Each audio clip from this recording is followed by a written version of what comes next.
यह कहानी बहुत पहले की है।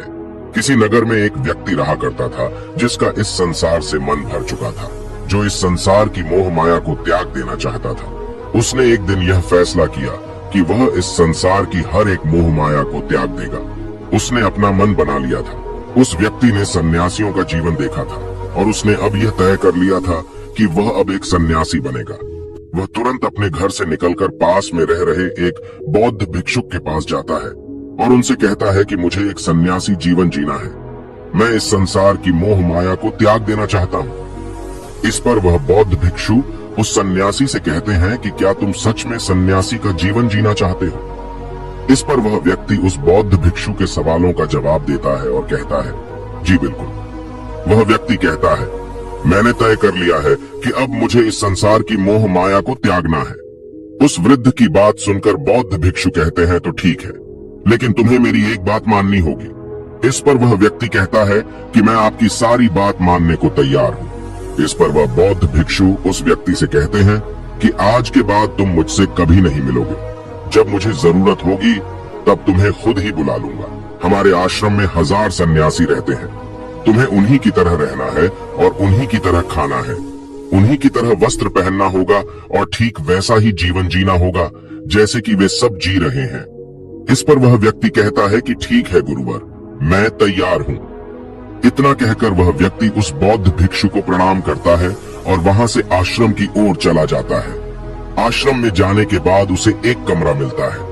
वहां जाकर चुपचाप बैठ जाता है। आश्रम में रहने वाले सभी लोग उसे चावल कूटने का काम दे देते हैं।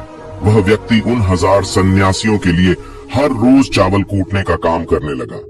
इसी तरह उसका जीवन व्यतीत होने लगा। उसे लगता था कि जब गुरुजी को उसकी जरूरत होगी तब वह उसे बुला लेंगे। इसी इंतजार में वह व्यक्ति वहां रहने लग जाता है।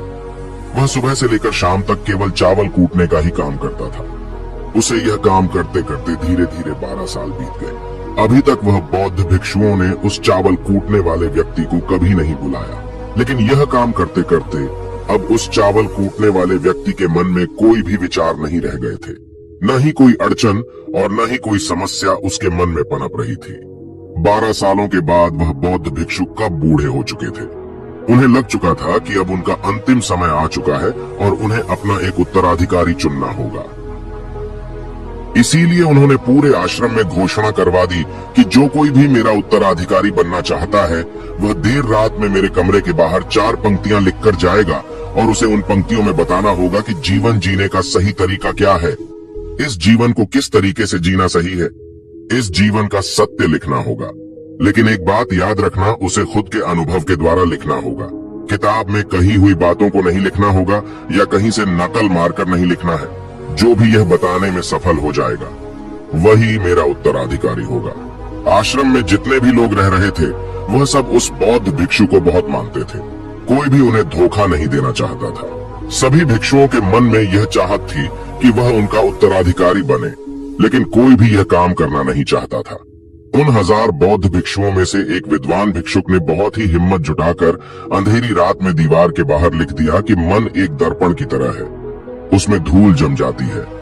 उस धूल को साफ कर दो तो सत्य अनुभव में आ जाता है और सत्य मिल जाता है।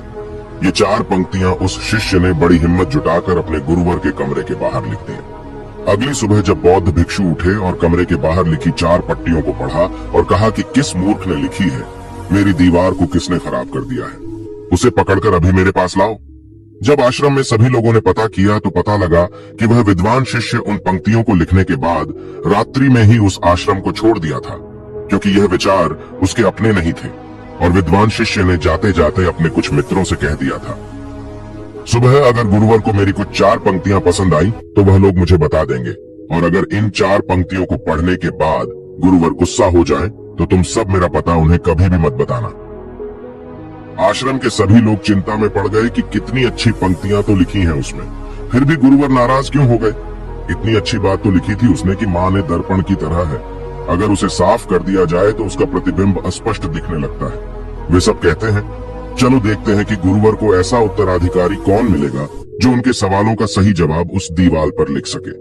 वह कौन होगा जिसके पास इससे भी विचार होंगे। कुछ लोग यह सब बातें उस चावल कूटने वाले व्यक्ति के कमरे के बाहर कर रहे थे। वह चावल कूटने वाला व्यक्ति पूरी बातें सुन लेता है और जोर जोर से हंसने लग जाता है। लोग उससे पूछते हैं, इसमें हंसने वाली बात क्या है? तुम्हें इसमें क्या गलत लगता है? वह चावल कूटने वाला व्यक्ति कहता है, गुरुवर सही तो कह रहे हैं कि किस नासमझ ने यह सब लिखा है। इस पर वैसे लोग गुस्सा हो जाते हैं और उस चावल कूटने वाले से कहते हैं कि तुम्हें क्या पता, तुम तो 12 सालों से सिर्फ चावल कूटने का ही काम कर रहे हो। तुम्हें किस बात का ज्ञान है? ना तो तुम्हें शास्त्रों का ज्ञान है और न ही गुरुदेव ने तुम्हें कभी ज्ञान दिया। अगर तुम्हें इतना ही ज्ञान है तो तुम ही क्यों नहीं अच्छे शब्द बता देते? वह व्यक्ति हंसते हुए कहता है कि ठीक है, मैं जरूर बता दूंगा, लेकिन इतने सालों से मैंने लिखने का अभ्यास नहीं किया हूं तो लिखना मैं भूल गया हूं। मैं बातों को जरूर बता दूंगा, लेकिन किसी को मेरी बातें लिखनी होगी। और यह भी याद रखना कि मुझे उत्तराधिकारी बनने का कोई भी शौक नहीं है। इस पर वैसे लोग कहते हैं, तो ठीक है, क्या लिखना है बताओ?